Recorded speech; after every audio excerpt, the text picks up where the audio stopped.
Good morning. I want to welcome everyone to the fifth meeting of the House Education Committee of the 2024 regular session. I'd like to remind all the members and their guests to please silence your cell phones.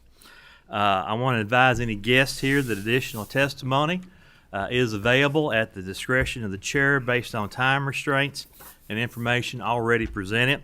No signs are permitted in the committee rooms. There should be a sign-up sheet in the back if you want to testify on a particular piece of legislation. At this time, I do have some introductions I'd like to make. We're very honored this morning to have Dr. Stephen Pruitt, President of the Southern Regional Education Board, and one of his Vice Presidents, Lee Posey, with us today. Dr. Pruitt and Lee, where are you now? If you stand up, be recognized. Glad to have you all with us today. Many of you may remember Dr. Pruitt. He's the former Commissioner of Education here in Kentucky, and he always looks for an excuse to come back to visit us in Kentucky, and we're glad to have him with us here today. Any other members have any introductions or comments before we begin? Seeing none, Mariah, please call the roll. Representative Ballman. Present. Representative Bojanowski. Representative Brown. Representative Emily Callaway. Representative Josh Callaway. Present. Representative Decker. Representative Doan. Present. Representative Jackson. Present. Representative Lewis. Present. Representative Massaroni. Present. Representative McCool. Here. Representative Rayburn. Representative Rawlings. Here. Representative Raymond. Representative Riley. Representative Timoney. Here. Representative Wilner. Here. Vice Chair Baker. Here. Vice Chair Truitt. Here. Chair Tipton. I am present, and we do have a quorum to conduct business. But first, you may have noticed we've got a lot of bright-colored jackets in the room today. That is because this is CTE Month. We're celebrating today, on tomorrow. And we have a representative from this organization. I'm going to ask Ms. Zoe Washington if she'll come forward. She's an officer with Skills USA, and bring us some opening comments. Now, Zoe, just be sure, pull that microphone close to you. Push the button, make sure that green light is on, and introduce yourself, and you may proceed.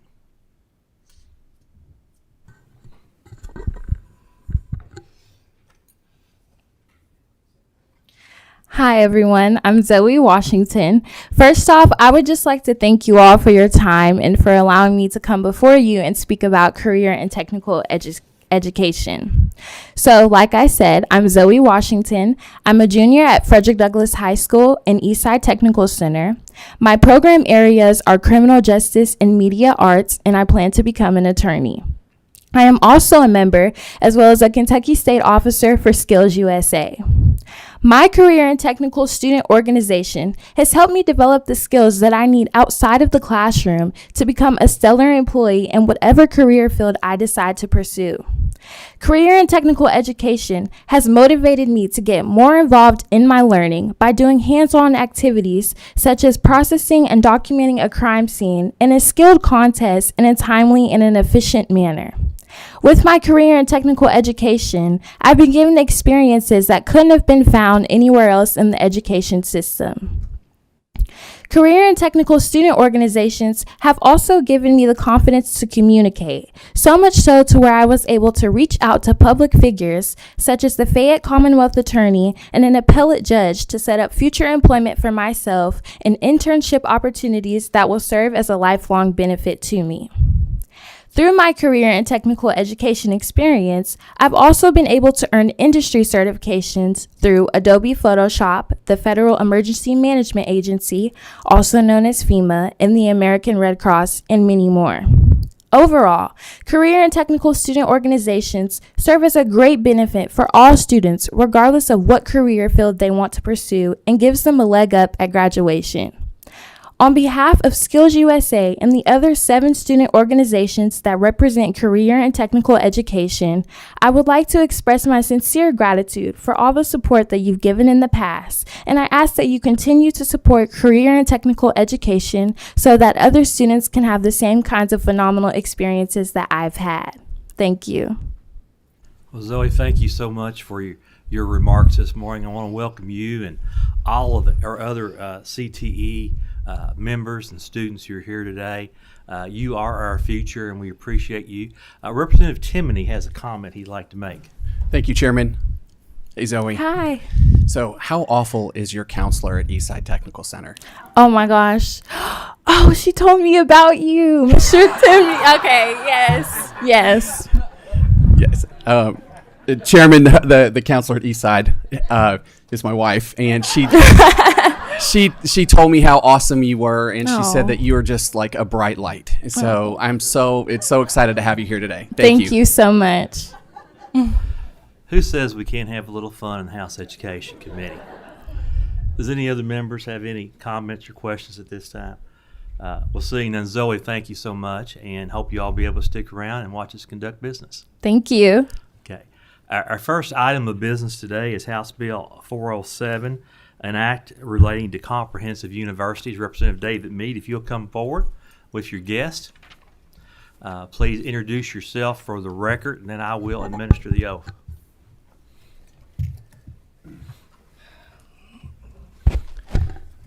Thank you, Mr. Chairman and members of the committee. I am David Meade, Speaker Pro Tem of the House, and I have with me David McFadden, President of Eastern Kentucky University. And joining us is Mr. Greg Gerard, President of Baptist Health Richmond. Please raise your right hand. Do you swear or affirm the testimony you're about to give is the truth, the whole truth, and nothing but the truth, so help you God? I do. All right, please proceed. Again, members, thank you all for hearing this bill this morning. It's very simple. If you read through the bill, there's very few changes in it, and what the legislation does is adds permissive language that will allow Eastern Kentucky University to offer an osteopathic medical degree. We all have heard the issues across this state, especially in rural communities, with the lack of physicians and lack of access to health care. And we have continued to tell our universities, come with some type of solution. That's what EKU has tried to do now, is offer a solution. This program, one of the requirements of this program will be to push those physicians out to those rural, underserved communities. And that is why I am so passionate about this bill as well. But I'll turn this over to President McFadden now for a few comments. Thank you, Speaker Pro Tem Meade. Mr. Chair, members of the committee, it is good to be with you this morning. We are excited about the future of educating our leaders in Kentucky at Eastern Kentucky University. For those of you that don't know me personally, a little bit about me. I'm a first-generation college student. I am from Eastern Kentucky, a community that falls into those communities that are underserved or not served at all as we think about primary care physicians, as we think about making our state the healthiest, best state that it can be. I think we've got to start to think about how our institutions of higher learning in Kentucky differentiate the work that we do, how we lean into the challenges that we have, how we think about responding to those needs and doing the work that needs to be done where there's demand in order to move the state forward. I have a short presentation this morning. I want to touch on a few things and then would be eager to answer any questions that the committee members might have this morning. Let's start that between 2019 and 2022, the number of physicians in Kentucky decreased by 590 physicians in Kentucky. As we think about where Kentucky ranks in a number of standings, we are moving this state forward in a number of areas. But sadly, when it comes to the availability of health care and primary care physicians, we are not moving in that direction. Kentucky currently ranks 40th amongst the U.S. in primary care physicians. 94% of our Kentucky counties are underserved or not served at all as it relates to having a primary care physician in our communities. For those who represent particularly our rural communities, you see that every day when you go home in the districts that you serve. We're also seeing an aging out. We're seeing this in a lot of populations. We talk about this in our aviation program, about the aging of those in the cockpit. We're also seeing an aging out of those who are practicing in our hospitals and in our clinics across Kentucky, as we see a third of our doctors are within retirement age. 40% of our Kentuckians live in rural Kentucky. We are a rural state, and we are proud of that. However, only 17% of our primary care physicians are practicing in those rural communities. And as you can see, that in those underserved areas, we have only 27% of those who are completing those degrees who are practicing in that space. We currently have 3 medical schools in the state of Kentucky: the University of Kentucky, the University of Louisville, and a Doctor of Osteopathic Medicine at U-Pike over in far eastern Kentucky. There were almost 14,000 applications last year for those 3 medical schools. 510 students were enrolled in those institutions. So what are the goals here? What are we trying to solve? First, we're going to try to do our level best to support alleviating the Commonwealth's growing shortage of primary care physicians. As we think about this is a necessary need in nearly every one of our communities across the state. Training doctors for chronically underserved areas of Kentucky and doing it in the most affordable way. That is the Eastern Kentucky University hallmark. We are providing access and affordability to higher education. And then finally, creating pathways for students to pursue healthcare as a profession and provide additional opportunities to Kentuckians to pursue their dreams. At EKU, we are proud to educate more Kentuckians per capita than any other school in Kentucky. And our graduates go back to work in our communities at a higher rate than any other institution in the state. We serve Kentucky well. It is something that we are leaning hard into. And as a native Kentuckian, it is something that I am most proud of at Eastern Kentucky University. So kind of here's the details as we look at why osteopathic medicine is the fastest growing sector for physicians in America. We can see how quickly it's growing, that 25% of U.S. medical students are training in this type of medical programs. There's been a 68% growth since 2012 to 2022. In the last 5 years, the number of DOs in the state in the U.S. has increased by over 30%. And nearly 57% of DOs practice in primary care specialties. That's twice as much as those who graduate with MD degrees. The curriculum would be a 4-year program post-undergrad, 2 years in the classroom, 2 years in clinical rotation, hopefully right here in the great Commonwealth of Kentucky, and focusing on putting those clinicals in underserved areas across the state. You can see this is not something we're just trying to build from the ground up, but rather we're going to build on a great foundation. Eastern Kentucky University has a proud tradition of serving in the allied health services. As you look at our degree offerings here, there are many here who have friends and families and wives, Representative Truitt, who have graduated from those programs and are proud practitioners in their communities.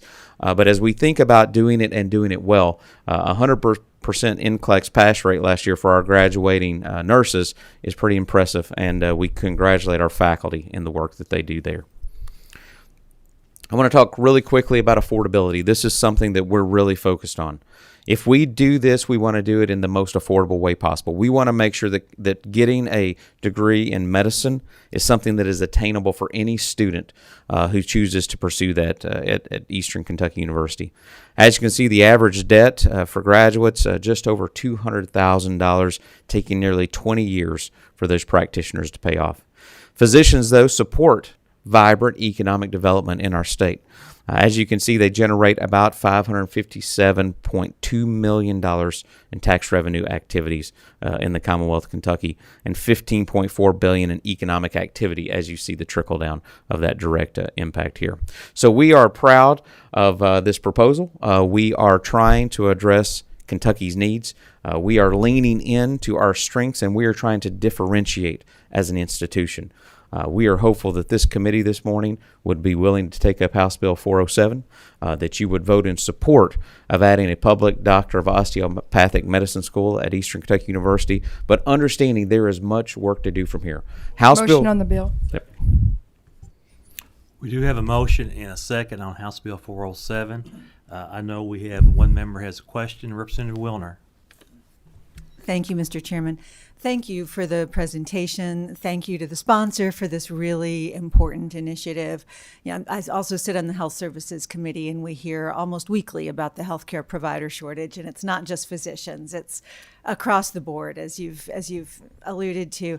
And I'm solidly for this, but really my only question is, what is the funding and the budget for this effort?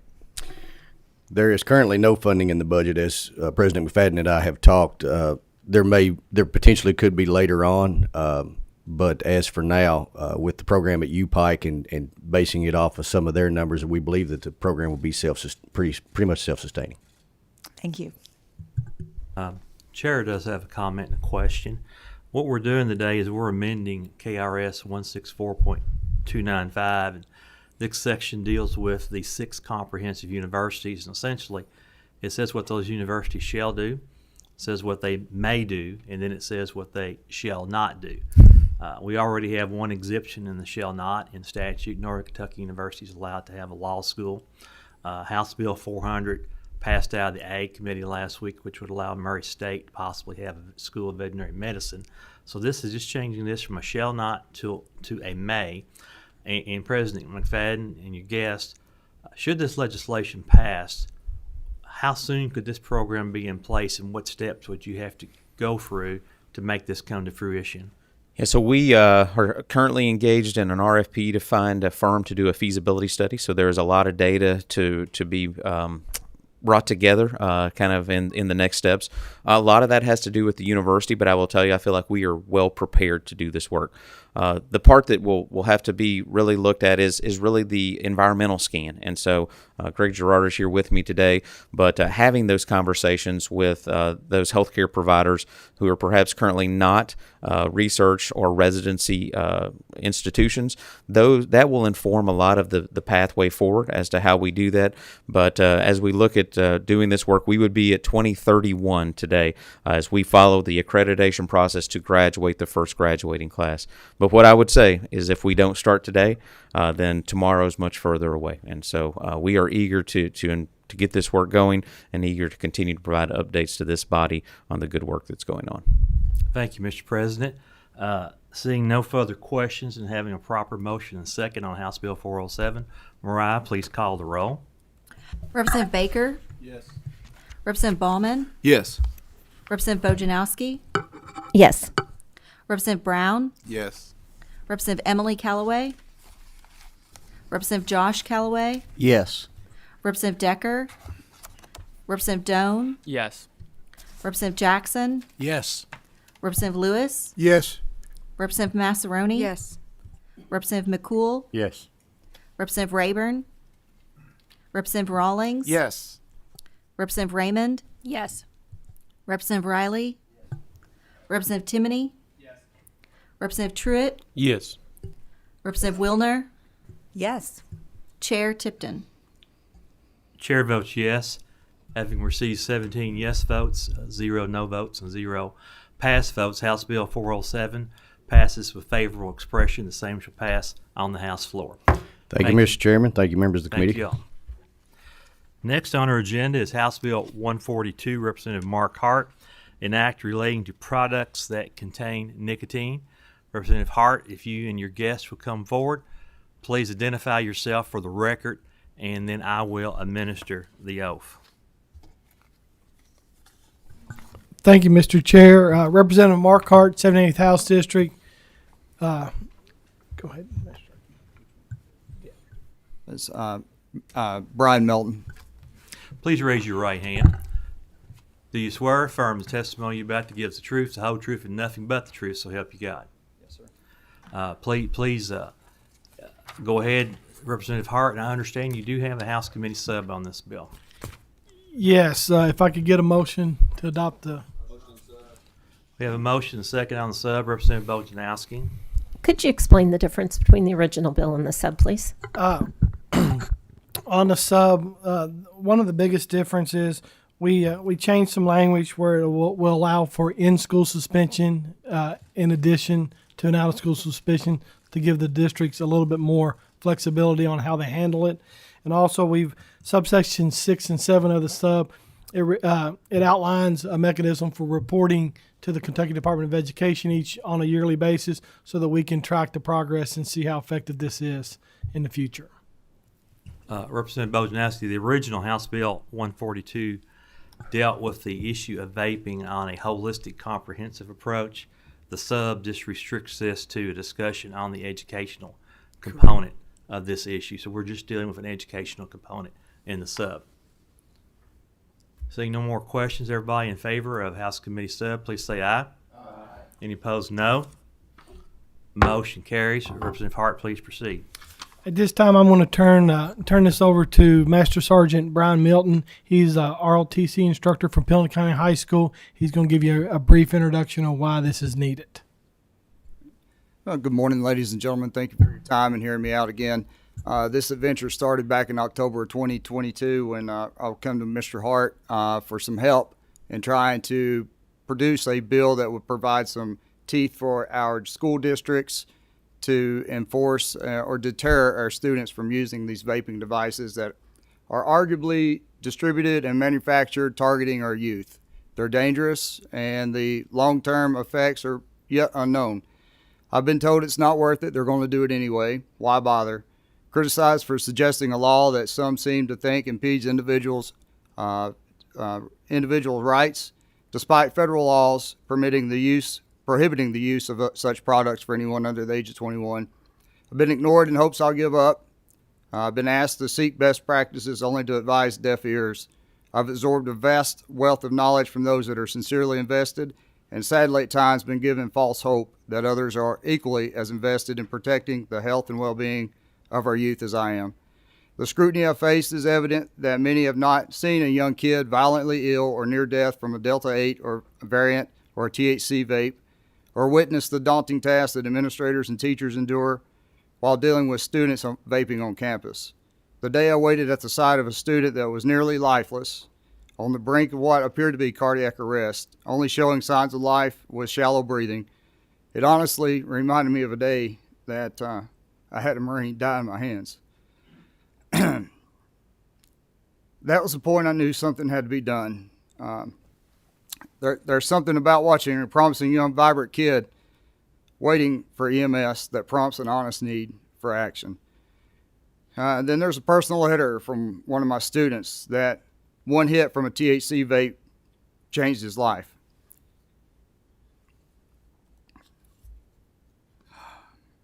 He approached me and asked if he could provide his statement and tell his story when he found out that I was on a quest for stronger laws to prohibit vaping and deter students. And of course, I obliged. And in his story, he tells of one hit from a dab pen or a THC vape from a curious 15-year-old boy that just really wasn't ready for the consequences. He said in his statement that when he went to the bathroom with a friend, one hit from this pen, and it was instant high. There was no buildup or time for my body, as he said, to ease into the process. I was lightheaded, dizzy, and nauseous. What I was looking for, I got. The high, but it only lasted a few minutes, but it was hard to explain with words my true discomfort. He said my eyes were physically shaking, so was my body. My vision almost completely blurred. I felt like I had lost all control of my body. I couldn't lift my head. I was numb and started to feel paralyzed. My body couldn't take it. He started vomiting from nausea. He had to be escorted to the nurse's office in her hands. She was holding me up, he said. It was violent. I couldn't help myself. I didn't know where I was at, and I couldn't move anything. I was physically paralyzed. The decision that was made for me then to be transported to the hospital by ambulance. They gave me an IV and I fell asleep, but I was actually awake. I had no response to anything on the outside world, but I could kind of hear what was going on. It was so scary for everyone involved that I hope no one has to go through the same situation I did. Both my mom and I thought it was the time, and I honestly felt I was dying. It haunts me to this day. And as you know, teachers and administrators throughout our state are exhausted from their daily battle rhythm, but when you add the amount of time that is invested in a process for administrating referral for vaping offenses and finding out whether or not it's a THC vape or a regular nicotine vape, it only deters from what they're there to do. As in the Marine Corps, we had a saying that we spend 90% of our time dealing with 10% of our people when referencing disciplinary issues. That statistic has to be about the same, if not worse, for educators. While disciplinary aspect is only one side of the battle, the much longer lasting effects on our youth of vaping are unknown. Some are preventing health risk and the battle that we often don't even consider. In an article by WebMD dated April 25th, 2023, Rachel Bernard vaped and ended up in an induced coma for a week. She was one of almost 3,000 people who were hospitalized between 2019 and 2020 with severe lung damage from vaping that become part of what's known as the epidemic of e-cigarette or vaping product associated lung injuries. Respiratory, gastrointestinal, and constitutional symptoms for including systematic or general effects of disease that may affect on the well-being or status of an individual, and other pulmonary infiltrates or obscurities are causing sudden death and undetermined causes of lung injuries.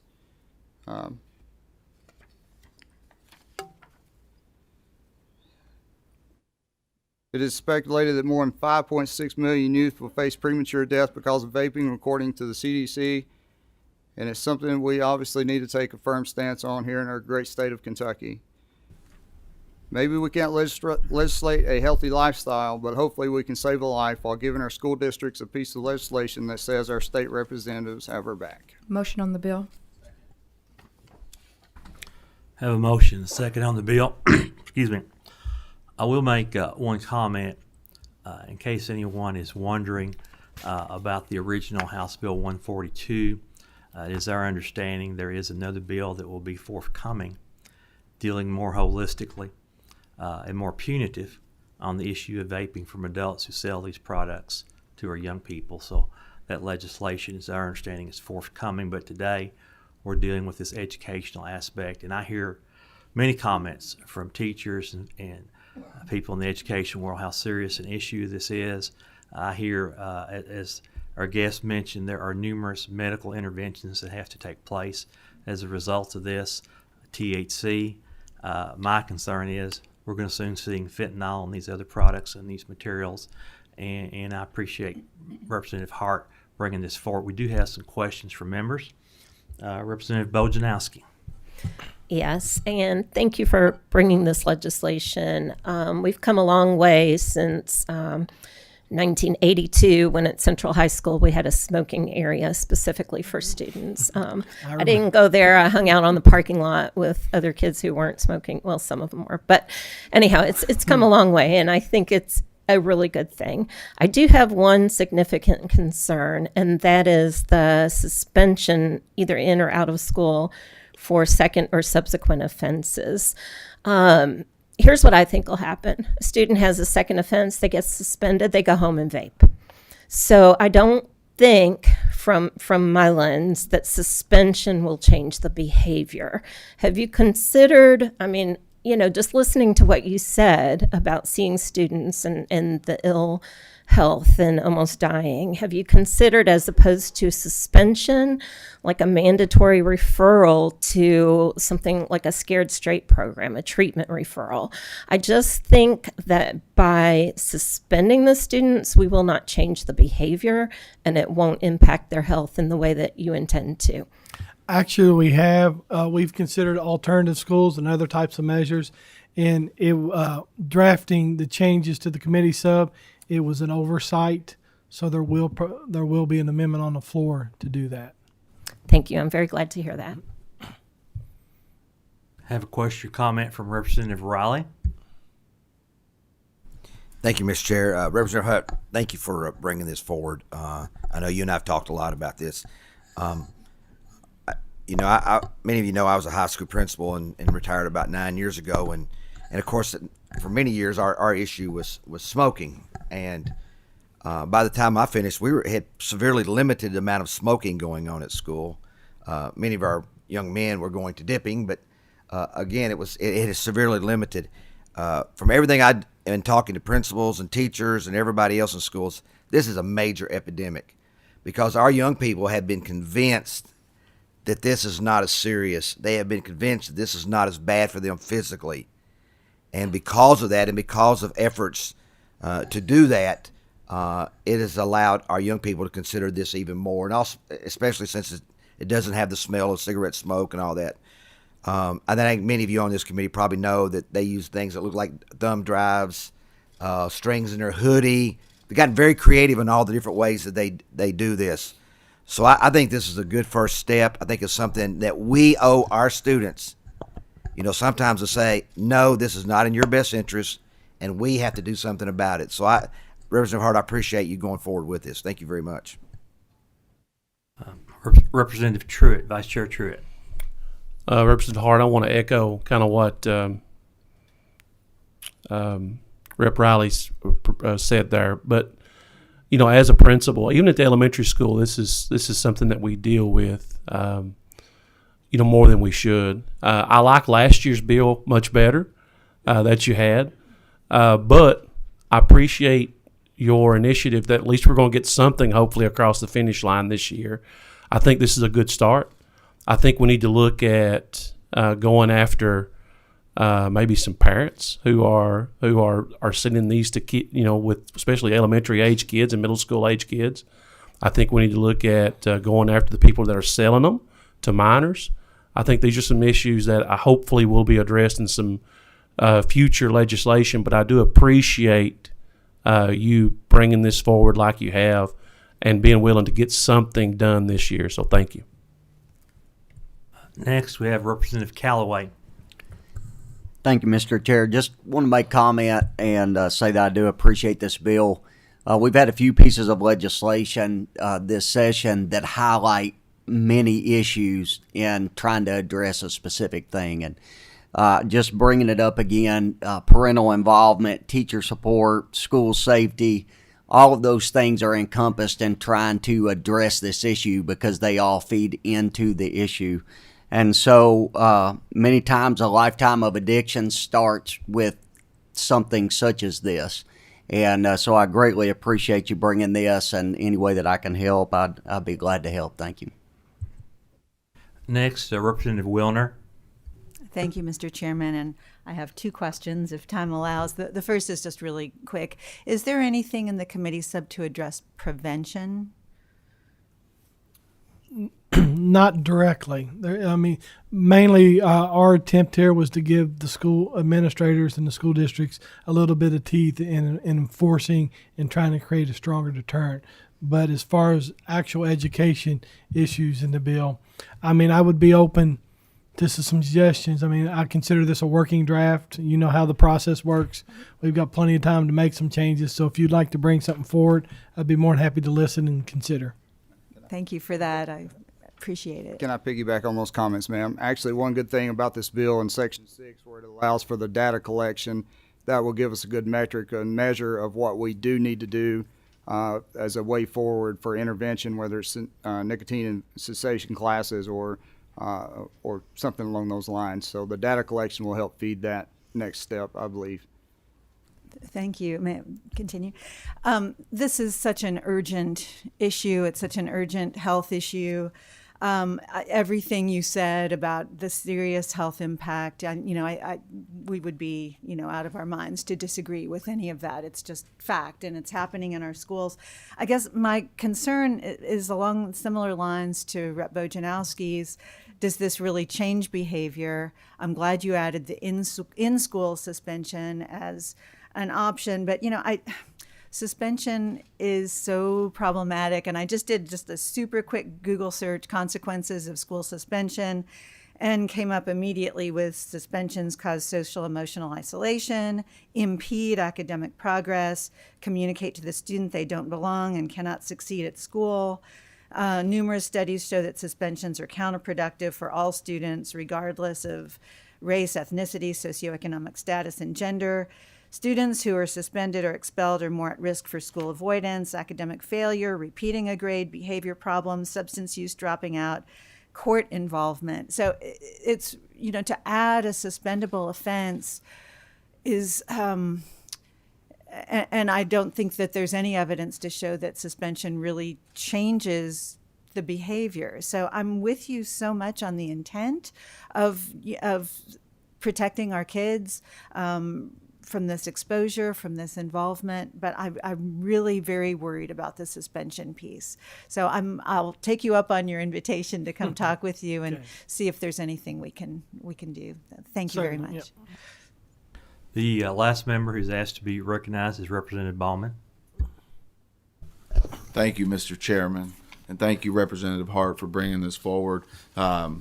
I don't know that I really truly realized what a problem this is until I was at a softball game with Representative Truitt and a high school aged young man last year, and we somehow got on this topic, and I learned at that time that well over 50% of his classmates vape in some way during school, in the classroom, outside, in the bathroom, wherever that may be.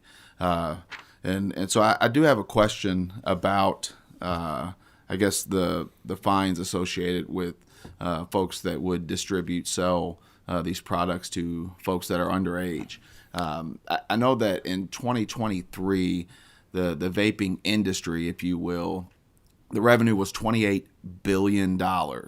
And so I worry that fines of $1,500 to $3,000 aren't going to mean much to these folks that are making money hand over fist and a lot of times targeting children. Is there anything we can do to make that more punitive for these folks that are demonstrating this type of behavior, selling these products to minors? Actually, Representative Raymer is working on a bill that's going to do just that. It'll address basically retailers, anybody, adults that are selling or providing the vape products to students. The committee sub that we adopted takes all that out of this bill. My bill is only going to address what the school systems and the school administrators have asked me to address to give them some teeth to handle it in the school system. But what you're talking about, they are working on the draft right now. You could probably follow up with Representative Raymer on that. I will say one of the reasons that we separated that out of my bill, the bill or the draft that they come and talk to me about, their penalties were tougher, which I liked. So we decided it would probably be better to do a two-prong approach, two different pieces of legislation because of the consequences that the adults could face. One of the questions or one of the issues with my original bill, we had language in there that addressed or requiring a student to go in front of a judge or something for community service type stuff, and they felt like that would be pressing matter for the court system. Plus, we didn't want to create a bill that seemed like we were trying to punish kids when we're trying to deter kids. Yeah, sure. So we've separated them issues out, but what you're specifically asking is being addressed in her. Excellent. her Thank bill. you, sir. House Bill 142 is amended by the committee sub, has a motion and a proper second. Mariah, please call the roll. Representative Baker? Yes. Representative Ballman? Yes. Representative Bojanowski? I'd like to explain my vote. Proceed. So I'm a strong yes for the intent of this bill, and it is my hope that we'll do something that would be more likely to change behavior than simply suspending kids. So yes, today. Representative Brown? Yes. Representative Emily Callaway? Representative Josh Callaway? Yes. Representative Decker? Representative Doan? Yes. Representative Jackson? Yes. Representative Lewis? Yes. Representative Massaroni? Yes. Representative McCool? Yes. Representative Rayburn? Representative Rawlings? Yes. Representative Raymond? Yes. Representative Riley? Yes. Representative Timoney? Yes. Representative Truitt? Yes. Representative Wilner? Explain my vote. Proceed. Thank you. I'm a yes for today, but I really do hope that we can work on the prevention piece and some proactive strategies that'll be more protective of our kids. Thank you. Chair Tipton? Chair votes yes. House Bill 142 is amended by the committee sub, having received 17 yes votes, 0 no votes, and 0 pass votes. Passes or favorable expression, the same should pass on the House floor. Thank you. We're going to go out of order on the agenda. Representative Timoney, would you go forward for House Bill 464? He has a bill and has to introduce a bill in another committee shortly, so we're going to let him go ahead and proceed. We're going to go to House Bill 464. Please, everyone identify yourself for the record, and then I will swear you in. Thank you, Chairman. Killing Timoney, State Representative, 45th District. Greg Brodsky, I'm the lobbyist for the Kentucky Society of Architects. Please raise your right hand. Do you swear or affirm the testimony you're about to give is the truth, the whole truth, and nothing but the truth, so help you God? I do. I do. Please proceed. Thank you, Chairman. Thank you, Committee. House Bill 464 is making permanent House Bill 678 from a few years ago. It was the school construction bill sponsored by the former Representative Ed Massey, creating a waiver process to expedite the school construction process. And It makes permanent 678. This bill has been vetted by all the groups, KDE, the architecture groups, construction groups. This bill was implemented during the pandemic. The exploding construction costs that still exist today inspired a work group to examine the process surrounding school construction. In 2019, construction costs were in the ballpark of about $250 per square foot. I received a quote 2 weeks ago about a project in Lexington where it's at $520 a square foot. Obviously, the situation is still the same. We're still in need for an expedited process. Construction costs change literally daily. Anything that we can do to speed up that process and cut out a lot of unnecessary kind of red tape is something that we need to make permanent in state law. Ultimately, this bill provides a waiver process to expedite and clean up language that was outdated. It requires training to help educate school staff and personnel in the facility plan. Very, very important. That part was put in there, and KD was adamant about keeping that part in there, and I agree. As the chairperson of a local planning committee, I saw the value in that training. It's a very, very complicated process. It's not something that just anybody understands. It's something that you need to have somebody that you can especially reach out to as you're going through the process. Provides a waiver for land purchases in order to expedite that process. Provides a waiver for disposal of real and personal property. We have a committee sub, Mr. Representative Bowman, that has not been called yet or adopted. Well, would you go ahead and explain the difference in the committee sub? Sure. And sub, Representative Timney. The committee sub is relatively simple. A simple change, but it is a very, very necessary one. One of the aspects of the original bill allowed for any one of the 3 different pots of money to be used for literally anything in the waiver process, including athletic facilities. And that's definitely been a sticking point for a lot of folks. The 3 different pots of money. There's the state money that the General Assembly allocates for school construction. That's the most restrictive group or pot of money to have access to. And KDE and myself also agreed that was probably one that should be reserved strictly for school buildings and not necessarily athletic facilities. Now, we did allow athletic facilities to be used to be paid for by restricted funds as well as the general fund. So those were the 3 different types, and that was basically the summary of the main part of the committee sub. Is there a motion on the committee sub? Motion. Is there a second? Second. Any discussion on the committee sub? All those in favor of committee sub say aye. Aye. All opposed, no. Committee sub is adopted. Please proceed. One of the other parts that the American Cancer Society brought to me about school construction, obviously we're in Kentucky, so we have every school district deals with radon. And obviously radon is one of those things that we pay closer attention to as we understand it a little bit more. And they brought some language to us that they wanted to require radon mitigation systems into the school plans. Well, I'm for that.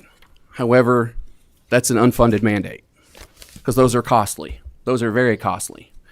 So what we came to the compromise with is typically radon mitigation is added on to your district facility plan, and then you submit your district facility plan, and then you wait for approval before you start.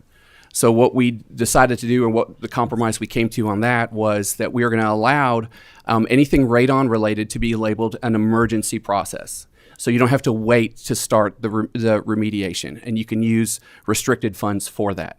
And that was an important compromise. Now down the road, I think that we have to have a conversation with our budget folks and talk about maybe an item in the budget where we set up a fund for schools to get reimbursed for radon mitigation. I think that's a very common sense thing that we need to do, but that obviously at this point is, I think we're past the point where we can actually put that in. So there were a lot of really good things under here, require the districts to create the priority list, have them be approved. There are a lot of different things that were in here that are very common sense. It's a pretty complicated process. But this bill definitely will allow our school districts to move forward in a very expeditious manner. I have my guest here today. I'd like him to introduce himself and talk about his involvement. Yeah, Greg Brodsky, I'm the legislative agent for the Kentucky Society of Architects. I mean, we basically support the bill, obviously, but I think one of the main beneficiaries are the school districts because it was costing districts, the delays were costing real dollars. I'm aware of one instance where it was close to $500,000, and it was a district that really couldn't afford that type of delay. So I think this is a step in the right direction. As Representative Timoney said, it really simply makes 678 permanent, and I think everybody's a lot happier with the system now than they were prior to 2022. Two final points. First, over the past 2 years, 150 school districts out of 171 have used this process, and it has not yielded any significant issues. Any issues have been cleaned up in this bill. The other facet that I wanted to address is another change in this bill from the original one. Construction costs were changing so quickly that school districts were getting bids, and by the time the process, even with the waivers, by the time they would receive word back from the board that it was okay to proceed, the vendors couldn't honor the bid because the cost had changed so much. Like we would lose they were losing money by completing projects that they had bid on. That's how fast the market was changing. So we allowed for a provision in the original to address it at that and actually expedite it and pay a whole lot quicker so that process could be moved along. But we have taken that out from this bill. I thought that was we were in a worst case scenario, and I think that this we took that provision out this way because it has stabilized to the point where people, our vendors are able to accurately project what the costs are going to be. So when they put a bid in and the school districts agree that they're not going to lose money, nobody's going out of business, this is good for everybody. Any members have any questions, Representative Timoney? We need a motion. Okay, go ahead, Vice Chair Baker. Thank you, Mr. Chair. Representative Timoney, I like your bill. We talked yesterday about the athletic facilities. I just wanted to mention that so it's noted so people understand what's going on. The athletic facilities, they can use restricted funds for those, correct? That's correct. But where does the money come for maintenance, for utilities, for upkeep, for everything else associated with that? That's going to come from your district's typical operating costs. Yes. One comment, please. Proceed. We hear a lot about money, and we're in a budget year. A lot of people are asking for money. People are asking for raises. People are asking for money for facilities and various things. When they build these athletic facilities, there are a lot of really nice facilities across the Commonwealth. There are many in my district.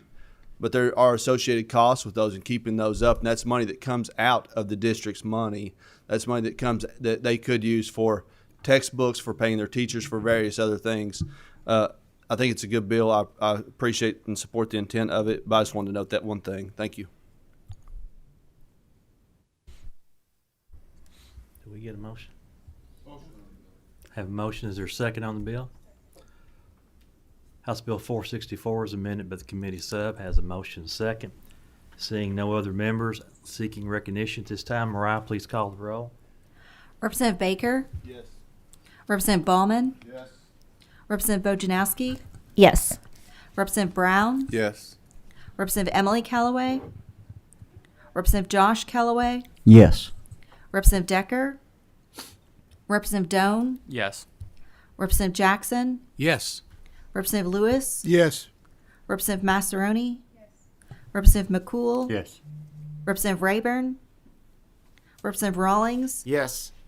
Representative Raymond? Yes. Representative Riley? Yes. Representative Timoney? Yes. Representative Truitt? Yes. Representative Wilner? Yes. Chair Tipton? Chair votes yes. House Bill 464 is amended to committee sub, having received 17 yes votes, 0 no votes, and 0 pass votes. Passes for favorable expression. The same should pass on the House floor. Thank you, Committee. Thank you, Chairman. Timoney. Good luck with your next bill. Next, I'm going to call on Representative Kleins and his guest to come forward for House Bill 300.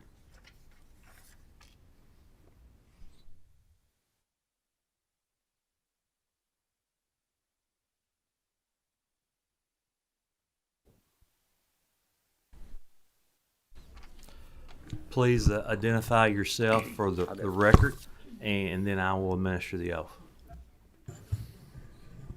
Good morning, and thank you, Mr. Chairman. I'm Representative Mike Kleins, District 68. I'm Randy Poe, Executive Director of the Northern Kentucky Education Council. Please raise your right hand. Do you swear or affirm the testimony you're about to give is the truth, the whole truth, and nothing but the truth, so help you God? Yes. I'm going to make a little explanation. House Bill 300 did pass out of this committee a couple of weeks ago. There was a lot of conversation, a lot of discussion about possible changes to it. I decided to have the legislation recommitted to education because I thought it would be best to go through a committee sub process. And there is a committee sub on the bill. Representative Kleins, would you go ahead and explain the difference in the committee sub from the original House Bill 300, please?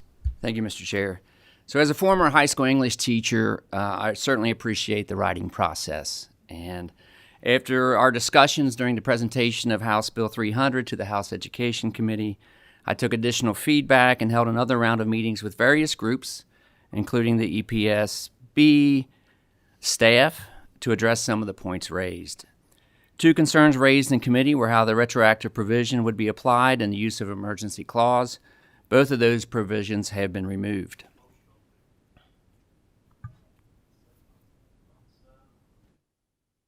We have a sub on the floor.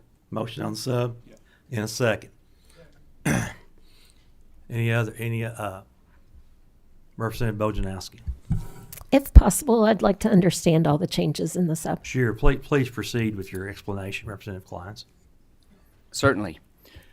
So a few additional adjustments to the timeline and process. I removed references to the requirement that EPSB must promulgate an administrative regulation for this process. The statute expands on the timeline and process, many of which are in the regulation. As such, there is no need for the agency to promulgate a regulation about timelines, as those are in the statute. For consistency throughout the process, this update changes from 30 calendar days to 20 business days, and this includes EPSB's initial review to be conducted, the certificate holder's response to the complaint, which can be extended an additional 20 days upon written request. It extends a notice of determination by EPSB staff to the certificate holder from 3 to 5 business days. It provides clarifying language about the deferral of certain investigations in cases involving a criminal investigation or the allegations of child abuse, dependency, or neglect. It requires hearing officers to be provided by the Attorney General's office rather than the EPSB staff. It allows for appeals to be filed in Franklin Circuit Court or the Circuit Court of the county the certificate holder was employed in at the time of the incident rather than just in the Franklin Circuit Court. Any other members have any questions on the committee sub? If not, all those in favor of the sub say aye. Aye. All opposed, no. Committee sub's adopted. Anything else you'd like to add, Representative Klein or Mr. Poe? You have anything to add? No, thank you, and I just want to thank you for having the CTE students here today. As a former CTE student myself, there's valuable skills that they learn, so thank you for your support of public education. Okay. We have a motion on the bill. Is there a second? Have a second. Representative McCool. Thank you, Mr. Chairman. I want to just make sure that I understand what this, the goal of this legislation. Is it dealing with mostly with when a certified or license being removed, or is it any type of grievance that's within the school system? It is any type of complaint that is being forwarded to the EPSB.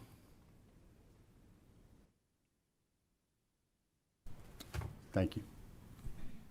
Any other members have any questions or comments at this time? If not, Mariah, please call the roll. Representative Baker? Yes. Representative Ballman? Yes. Representative Bojanowski? Yes.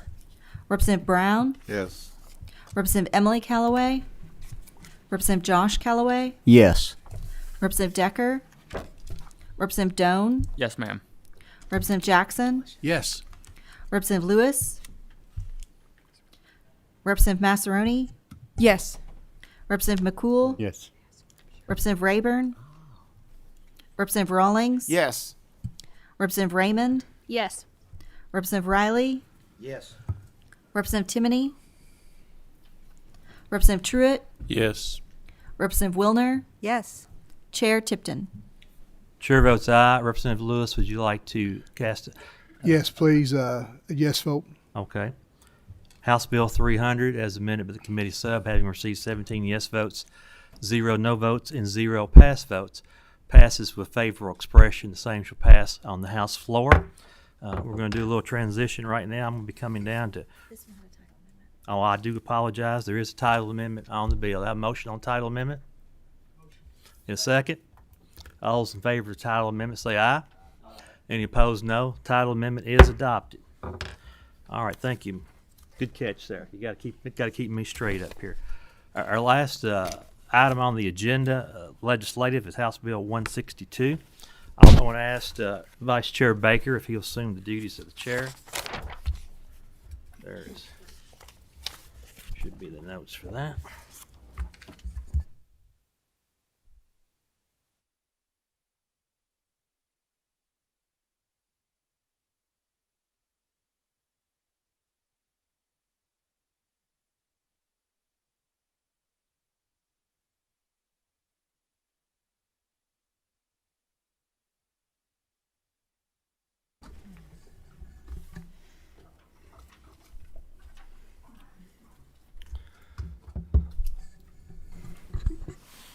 Good morning, Mr. Chair. Would you please identify yourself for the record?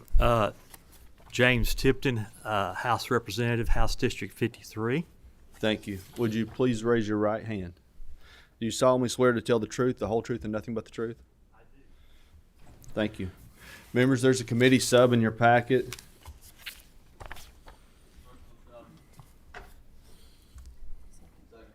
In a second. Okay, all in favor say aye. Mr. Chair, I believe Representative Bojanowski wants to ask me to explain the sub. Yeah. Yes, if I may. Chair Tipton, would you explain the difference Sure. between the sub and the original bill, please? Give me just a second. I've been shuffling papers all morning. Let me find the sub. It's in here somewhere, I'm pretty sure, unless I left it up there. But I probably know what it is. I think I left it up there, but I know what's in it. After I presented House Bill 162 a couple of weeks ago, we had some individuals come and testify on that. I met with them later. After that meeting, I met with some other stakeholders to discuss what was in. Thank you so much. To discuss what was in House Bill 162, and we did make some changes based on the feedback that we got from stakeholders. And the two main changes in the sub, originally we were going to address the issue of 4th through 8th grade with this bill. The reasoning for that was currently, our K-3 teachers have a heavy load with the early literacy bill, Senate Bill 9. But consistently everyone said that we have to start at kindergarten. We have to have those foundational math skills in those students and build on that all the way up. So we changed the focus. It takes out all references from 4th through 8th, changes that. This would be a bill that applies to K through 3. It would be my hope in a few years that as this gets going, we could expand on that and actually go up to the higher grades, but we made the decision to start K through 3.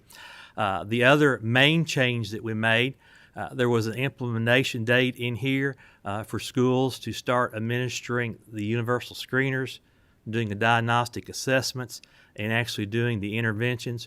We pushed that out by 1 year.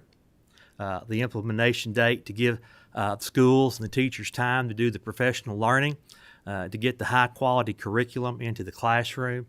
We did rearrange some things in the bill. We put all the definitions in one section. We did discover there is no definition for multi-tier systems of support, so we included a definition for that. And those are the, I believe, the main changes in the sub from the original bill, Mr. Chair.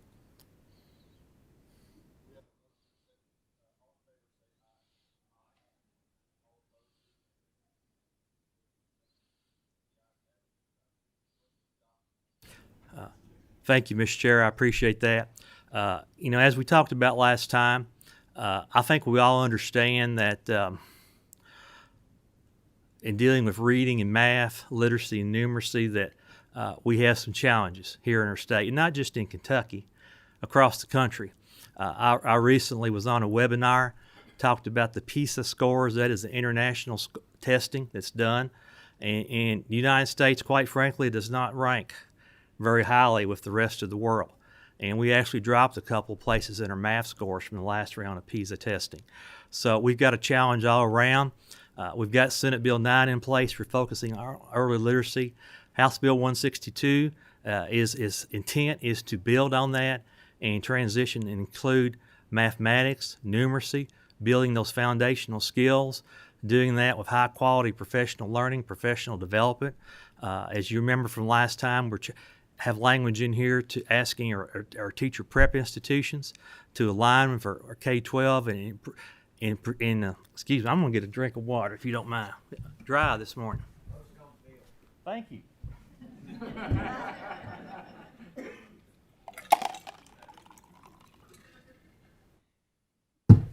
Mr. Chair, I've learned to stop there, but I'll be glad to take any questions. First one is Representative Bojanowski. Yes. So thank you for bringing this. I think that it reads very much like the Read to Succeed bill, and it's really good legislation. My only concern, and it's not related to this bill as much as to our capacity as educators and education systems to do MTSS in the way that we need to do it. It's my plea, maybe, so that we can look at this and try to figure out how we can ensure not only that every child gets the interventions that they need to get, but that there also aren't dynamics that have you with limited interventions having to pick and choose which children get the support that they need to get. And in that, I'm speaking of because accountability scores are so relevant, we might put money toward shifting a child from apprentice to proficient because that's what's counted, and not put the money where we need to ensure our novice kids get the intervention that they need. Mm-hmm. Thank you. Appreciate that. It's my hope that by emphasizing Tier 1 instruction at the early grades, we will see less interventions. And I truly believe that will be the case, just like it was in our literacy bill. So I understand your concerns. This is always a working process. And, you know, we're continuing. I look at this as a process of continuous improvement, and I'm sure as we come back the next session or two, we'll have an opportunity to work on this again. Okay, next we have Vice Chair Truitt. Thank you, Mr. Chairman. I appreciate the intent of bringing this down to K through 3.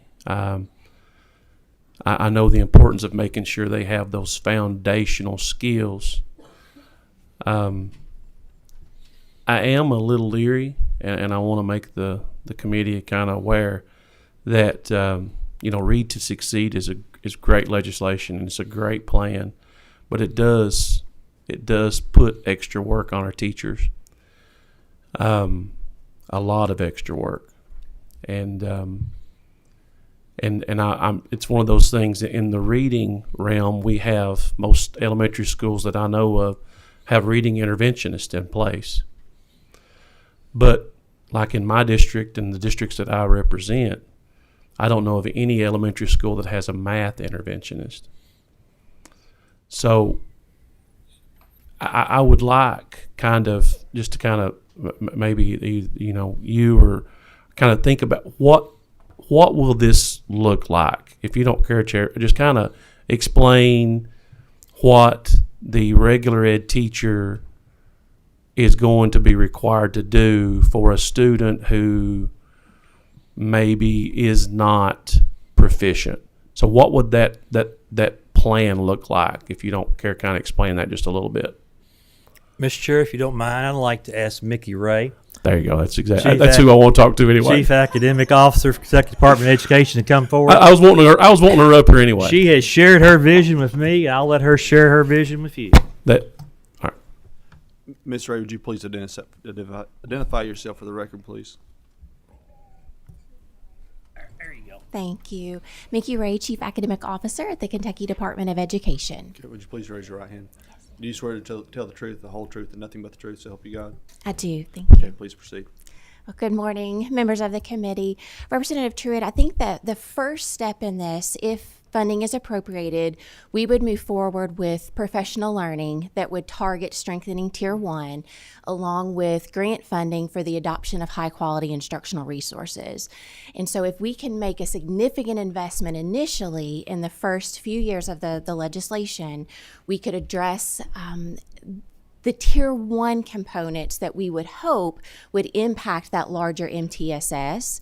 But if there are students, as we know there will be, who will need the improvement plan in place, first, they would be given the universal screener to determine if they are truly at risk. Then the diagnostic would be given to determine which specific skills would be honed in on in that intervention support. And then local districts would have the choice. There are options for that. Those students could be pulled out during the course of the school day. They have supports that could be given in before or after school, high-intensity tutoring and vacation academy. So there are different options for what that intervention could look like. But the goal would be that it is truly targeted to the specific skills. So not the entirety of their grade level instruction, but the specific skills that are of greatest need to move that student with accelerated progress toward proficiency. Mr. Chair, I'm going to ask Mickey a question. Could you expand your vision of how you see schools equipping teachers to be coaches and mentors for the rest of the teachers? So we do think that will need to be different than our current process that we have established for Read to Succeed. So for Read to Succeed, we have denoted 25 state level coaches who will be placed in schools with greatest need. But we actually think that for the math legislation, for the Numeracy Act, we would need to work with local districts to identify staff who could serve in the role of coach or interventionist, and we would be able to support that via funding so that they have the capacity to remove that teacher from the classroom and serve on a larger school-based role. Very similar to what we're currently doing with the Mathematics Achievement Fund. It in essence is a pilot for what could become for the larger Numeracy Act. Can I follow up real quick? Yes, sir.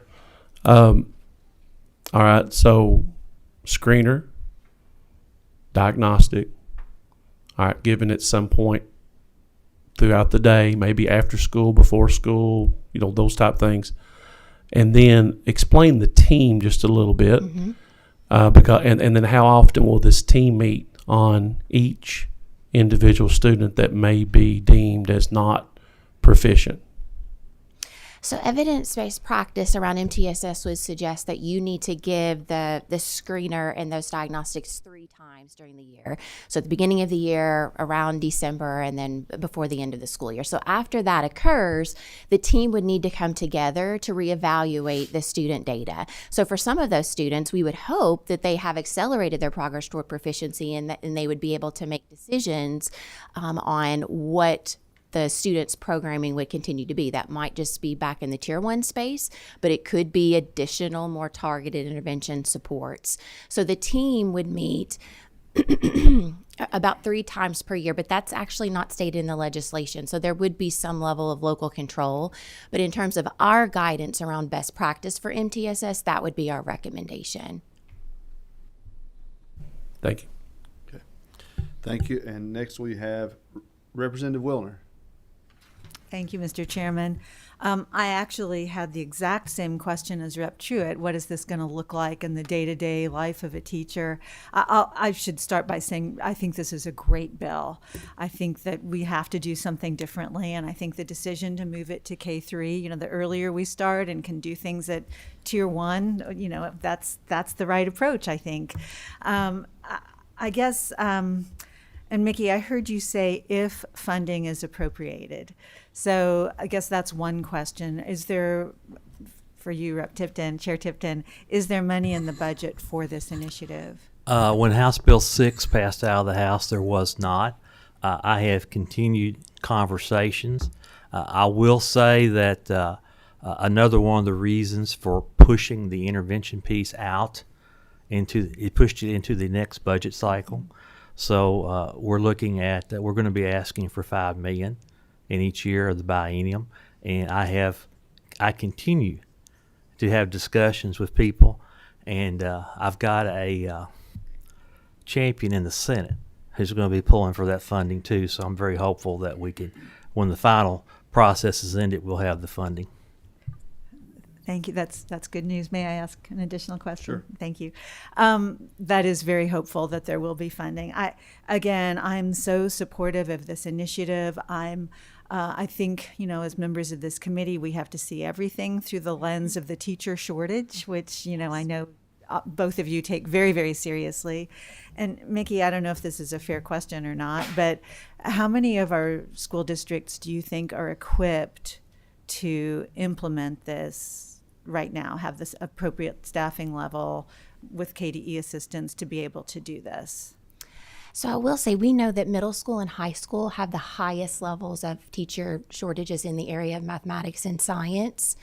I think I need a drink as well, Representative Tipton. But I think too that within the elementary space there is certainly not necessarily increased capacity, but in terms of certifications, they are broader, so it would allow for more staffing at the elementary space. But without doubt, I believe that schools and districts have the passion to move forward to address student needs in this capacity, but we have to be wise and we have to be considerate of those shortages, and so that's why we are thinking about different approaches for the coaching model specifically. Thank you very much. Okay, and next we have Representative Jackson. Thank you, Mr. Chairman. Representative Tipton, as a career educator, I want to thank you for bringing this bill forward. And as a career coach, I'm all about statistics, so I want to mention a couple of things. And I think I've seen where 50% of kindergarten students are not academically ready to start kindergarten. So we can't blame that on teachers. That basically goes back to parents, I would think. And I've said for a long time, if we could pass a bill to require 2 involved parents in every household that has a child, that would take care of a lot of our problems in education. But I haven't figured out how to file that bill yet, but I'm still working on it. But I think that statistic right there speaks volumes of why we need the program that you have brought forward.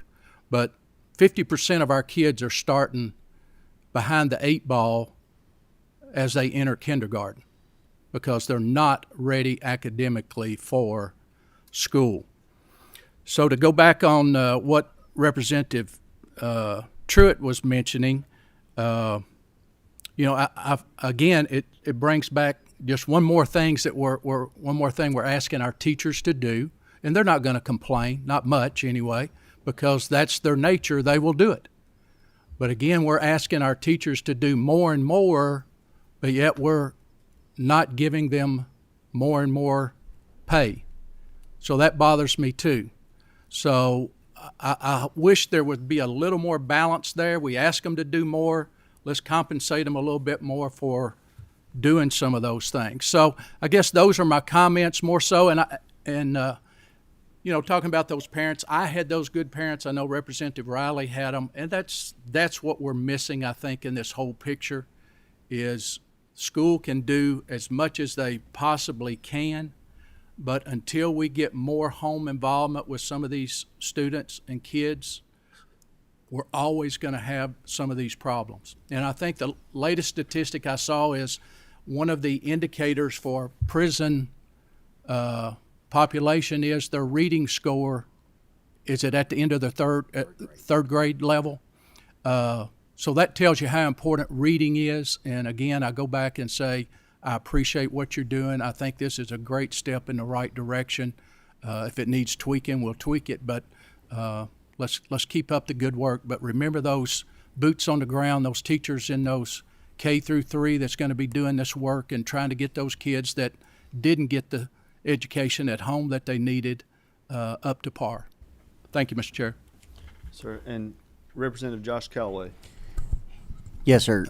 Rep. Jackson asked a little bit about, hit on some of this, but this is not as much continuous improvement as it is intervention.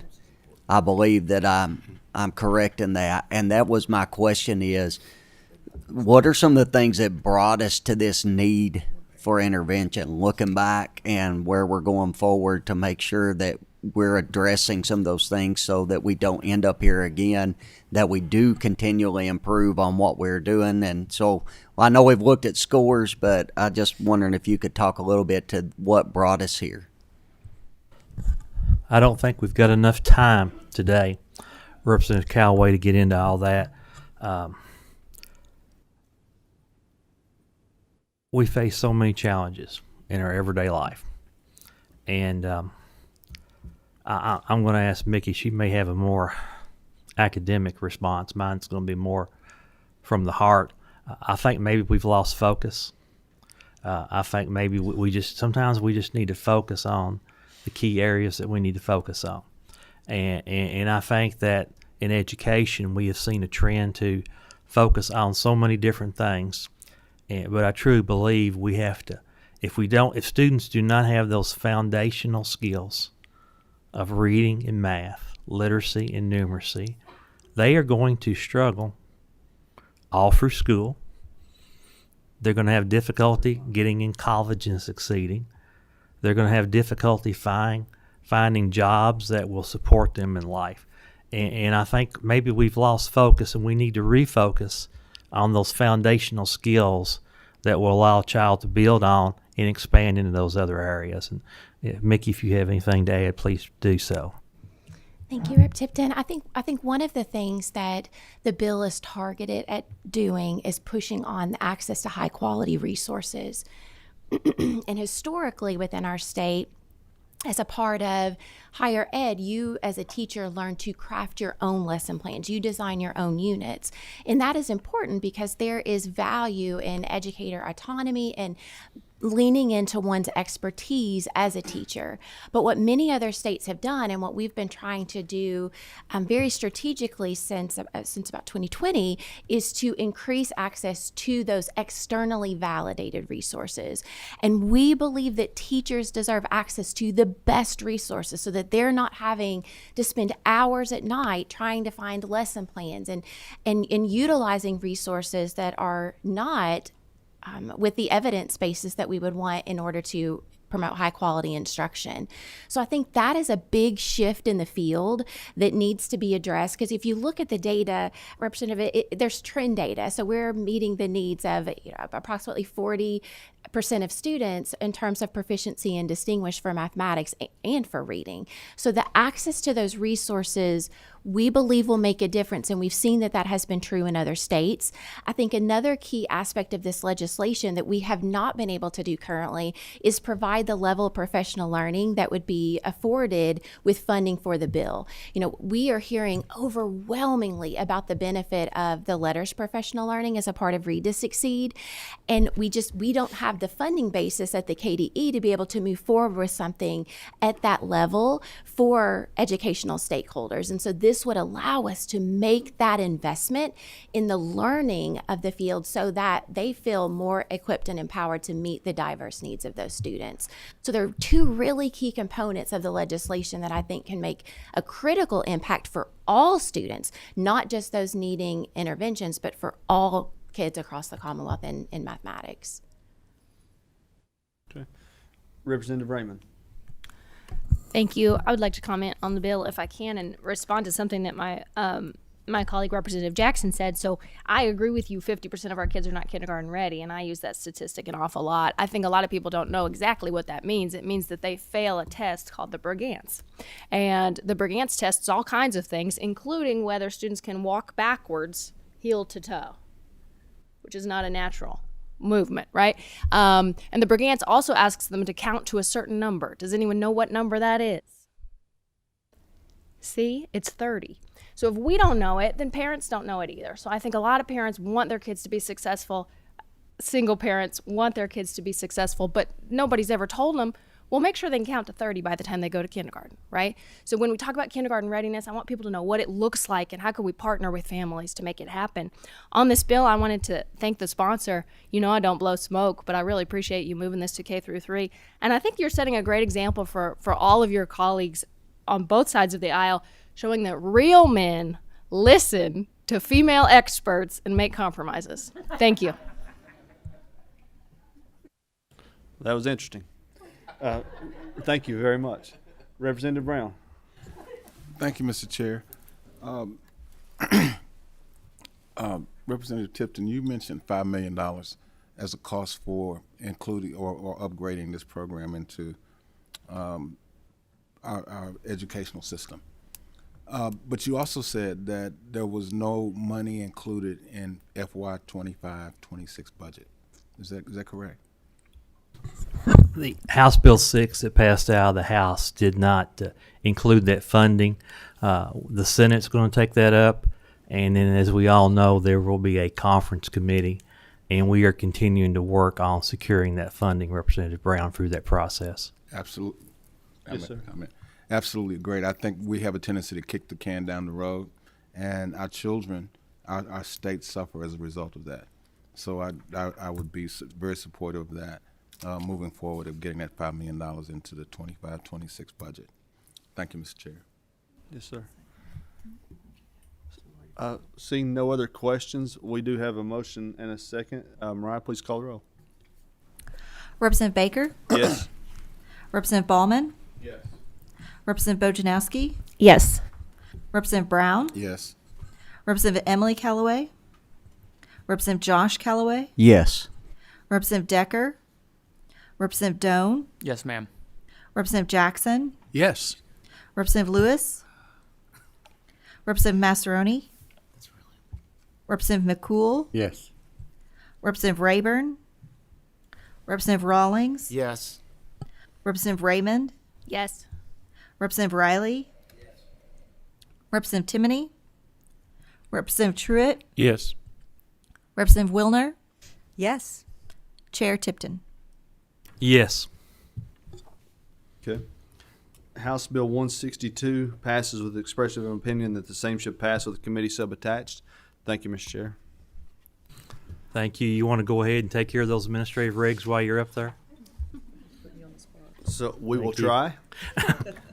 So we have two regulations on the agenda. The first regulation establishes a requirement for secondary career and technical education programs. We don't have to take any action by simply placing the regulation on the agenda. It would go into effect when the Senate adjourns a meeting that includes a regulation on their agenda. Does anyone have any questions on this regulation?